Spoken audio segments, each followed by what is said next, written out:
Uning butsilari ba'zi bir klublarning butun tarixidan kattaroq. U maydonda deyarli yugurmaydi, u dribling qilmaydi, lekin u futbol grossmeysteri.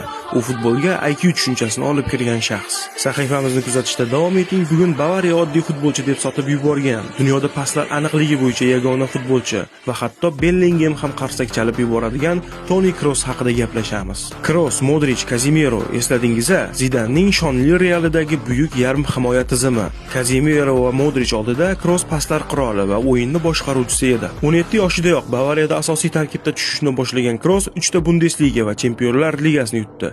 Germaniya bilan 2014-yilgi jahon chempionligini qo'lga kiritgan bo'lsa, yarim himoyachi Braziliyaga qarshi 2 ta gol va 1 assistni yo'llab, butun jahonni hayratga soldi. Uni Bavariya Barselonaga sotmoqchi bo'lganda, Barselona uni xarid qilishni istamadi va uning o'rniga Rakitichni sotib oldi. Kroos Realga 25 million yevro evaziga transfer qilindi. Bu transfer Bavariya tarixidagi eng ahmoqona qaror bo'lib qolmoqda. Kroosning Real Madriddagi 10 yillik faoliyati juda katta tarix. 5 bor Chempionlar Ligasi va 4 bor La Liga chempionligi.